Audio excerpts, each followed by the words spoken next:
Yeah, guys and girls, welcome back.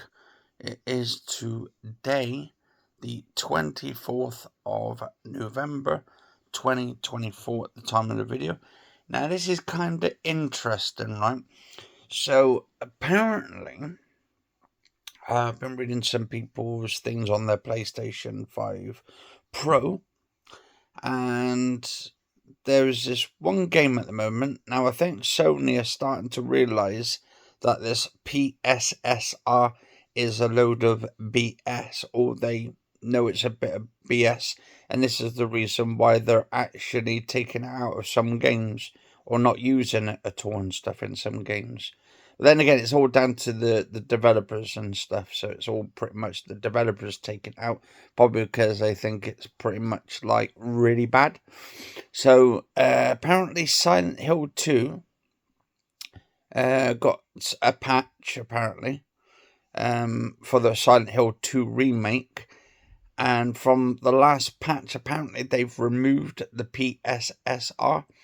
Now the PSSR, which is helping with performance or whatever they're using it for to get the ray tracing or whatever it is, they've literally pretty much killed that off. Then that's what they're trying to say. And then people say, well, why are you calling it PlayStation 5 enhanced games then? Because if you're not going to be using PSSR to enhance some of the games, maybe the frame rate or the graphics quality and stuff, what's the point of having it now then? What's the point of even having it on the box, like enhanced PS5 Pro enhance or 5 Pro, and then having the enhance on there? Now, I did tell you, right, guys and girls, that the PlayStation 5 Pro isn't as powerful as everybody's been saying. Now, some games, yeah, okay, you get some games native in there, probably because you can run those on a potato machine. Like, literally, you can run those on a potato machine. To be honest, people should wait until the PlayStation 6 comes out. I think that people should just get a refund on their PlayStation 5 Pro. Not many people have got it anyway, so you guys and girls are not really missing out for the ones who haven't bought it. And then people keep saying, oh, well, I bought it because it's got 2 terabyte hard drive. Well, guess what? The PlayStation 5 has a little hard drive bay, a little separate one, so you don't need to take your hard drive out on the PlayStation. Even on the PlayStation 5 Slim, you've got basically a little slot where you can put your memory card in, and it just doesn't, it's not like technical or anything to take the top off, or like if you're getting a bit worried and stuff, you just take off the top bit, and there's like a little screw, so you unscrew it, you put the actual NVMe drive in there, and you're good to go. You can put up to more than 2 terabytes in there. I think it all goes up to 8 terabytes, I think, for the PlayStation 5. So, what would you rather have? A 2 terabytes in there for all your games, or an 8 terabytes? Now, obviously, if you're getting it from the PlayStation, paying 700 quid for 2 terabytes, that's a lot of money. For like just a teeny tiny bit of an increase in your performance. And like, I only have to laugh at the PlayStation fanboys and girls that literally went out and bought this just because they wanted the 2 terabytes. For the 2 terabytes hard drive. I can't help but laugh about it because I think it's funny and stuff.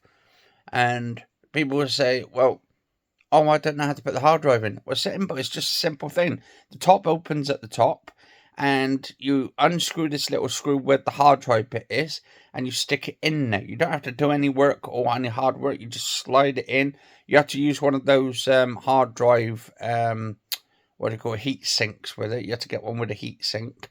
Pull it in there so it don't overheat. And then you're good to go. You're fine. And then voila, you got 2 terabytes or 6 terabytes or 8 terabytes, or depending on how many terabytes you bloody need for your games and stuff. And like, because you're basically paying out of your backside for £700 for 2 terabytes when it comes to hard drives and stuff. And that's what makes me laugh, because you can get 2 terabytes for about 112 quid right now on Amazon. £112 for a hard drive, an NVMe M.2 for £112 for 2 terabytes. Compare that to a £700 console. Say if you've got the PlayStation 5 already and you've just gone out and spent 700 quid on the PlayStation 5 Pro, which you don't even get the disc tray with. I mean, come on, really? And then you're not even getting any enhancements. You guys probably think, oh, yeah, well, it's nice and steady. I've got 60 FPS and all of that. Does really 60 FPS really matter? Does the frame rates really matter when you're actually just having fun and you're just playing gameplays and stuff? Like, it's not always down to the frame rate, and it's not always down to the graphics. It's about the gameplay and whether you're having fun with your friends and stuff, or with the people around you. I mean, just like, yeah. I mean, to be honest, performance, it doesn't really make much of a difference having 10 extra frames. So if you've gone from 10 frames and now you've just got an extra 10 frames on top, you've got 20 frames. Oh, wow. Ooh, what's that? What kind of a difference is that going to make?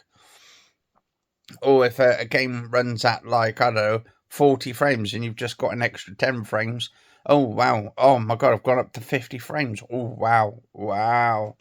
Anyway, PlayStation 5 Pro sucks. That's all I'm going to say. I've got a PlayStation 5, just the standard one. I don't need to go out and buy a PlayStation 5 Pro because, I need the extra 2 terabytes and stuff. I could just get an NVMe M.2, put that in the PS5, and I'm good. I'm all good. Or, if I ever want to get if my PlayStation 5 ends up broken or whatever, I'm just going to probably just get a PlayStation 5 Slim. I'm not paying 700 quid for, 2 extra frames, 3 extra frames. And now these, developers are stopping putting PSSR into their games due to the fact that they're getting less frames in there than they initially thought. And the graphics look really bad on it. Especially, so if you got PSSR on the Gran Turismo, it looks terrible. Even my friend who's got a PlayStation 5 Pro said it's really bad and stuff. And we've had a bad year, to be honest, when it comes to games and stuff this year. So, I don't know. But I think people paying £700 for a console. What's the PlayStation 6 going to be, like £1,400, £2,000?